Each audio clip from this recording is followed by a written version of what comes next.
Okay, let's explore this relevant costing or incremental analysis problem. It's broadening your perspective, 26-2, and I'll read it to you.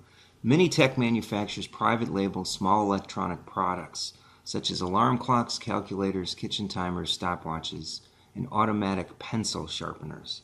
Some of the products are sold as sets and others are sold individually. Products are studied as to their sales potential, and then cost estimates are made. The engineering department develops production plans, and then production begins. The company has generally had very successful product introductions. Only 2 products introduced by the company have been discontinued. One of the products currently sold is the multi-alarm clock. The clock has 4 alarms that can be programmed to sound at various times and for varying lengths of time. The company has experienced a great deal of difficulty in making the circuit boards for the clocks. The production process has never operated smoothly. The product is unprofitable at the present time, primarily because of warranty repairs and product recalls. 2 models of the clocks were recalled, for example, because they sometimes caused an electric shock when the alarms were being shut off. The engineering department is attempting to revise the manufacturing process, but the revision will take another 6 months at least. Okay, now, in the 3rd paragraph, it says, the clocks were very popular when they were introduced, and since they are private label, the company has not suffered much from the recalls. Presently, the company has a very large order for several items from Kmart stores. The order includes 5,600 of the multi-alarm clocks. When the company suggested that Kmart purchase the clocks from another manufacturer, Kmart threatened to rescind the entire order unless the clocks were included. The company has therefore investigated the possibility of having another company make the clocks for them. The clocks were bid for the Kmart order based on an estimated $7.35 cost to manufacture. So if you look in this area here, you see what those various costs were for the circuit board, the plastic case, the alarms, the labor, and the overhead. And by the way, that plastic case, that's 60 cents. It looks like they left off the decimal points on the first 2 items there. Okay, now, MiniTek could purchase clocks to fill the Kmart order for $10.25 from Transtech Asia, a Korean manufacturer with a very good quality record.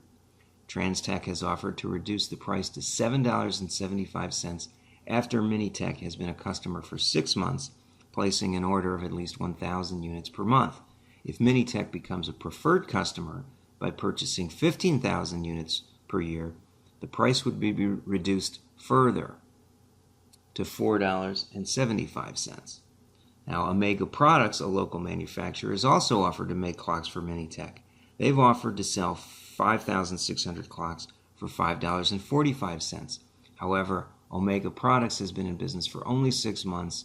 They have experienced significant turnover in their labor force, and the local press has reported that their owners may face tax evasion charges soon.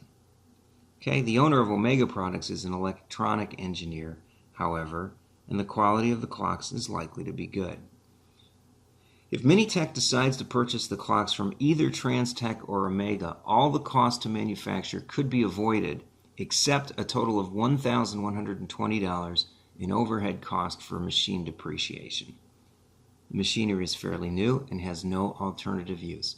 So we're asked to solve A1, which says calculate the profit under each of the alternatives if the clocks are to be sold for $14 each to Kmart.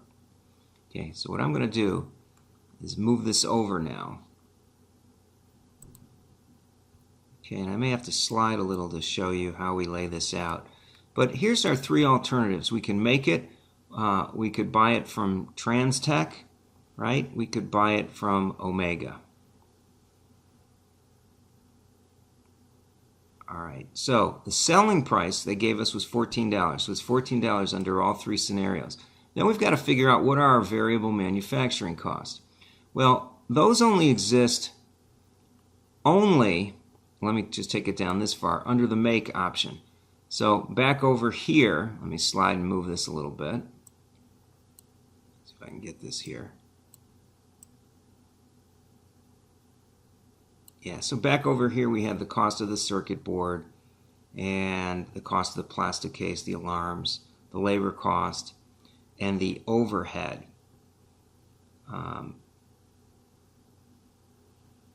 and that's their cost to manufacture. And we're assuming all of that is variable cost, so that's going to be listed right here. Okay, so that's the cost we know to manufacture. Now, if I slide this over again, slide this back, okay, we'd have, those don't appear under the buy option for trans or buying from Omega, because if we don't manufacture them, all of those costs can be avoided. They're all variable costs. Okay, but then we've got some other things to consider. Now, the buy TransTech for the initial volume, 5,600 clocks, was $10.25 if they buy from TransTech, and it was $5.45 from Omega.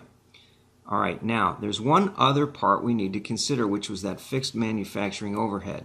Now they told us here $1,120 in overhead costs are going to be incurred for machine depreciation. So that's a fixed cost that's not going away whether we make it or we don't.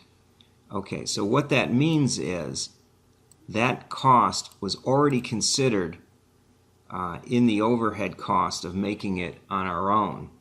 It's not an incremental cost based on how they laid this out. They assumed a total overhead cost, so that overhead cost, that 20 cents was already in the 75 cents.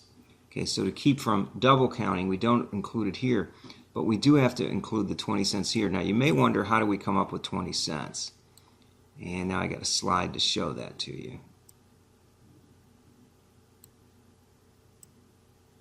Okay, so now you should be able to see the entire solution off on the right part of the screen. All right, so we would take the 1,120 divided by 5,600 units, and we come up with a fixed overhead per unit.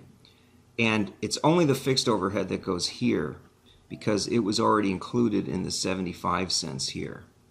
All right, that's how they want to show you working this problem. That would not go away except for that cost, and they said all of the other costs would go away. Okay, it's the way this problem is worded. So to work through this one, we can figure out what the total manufacturing cost is, and then just subtract the total manufacturing cost, or the total cost, we should say, of each of these three alternatives, and that takes care of the first part of this problem. So I hope you found this to be helpful.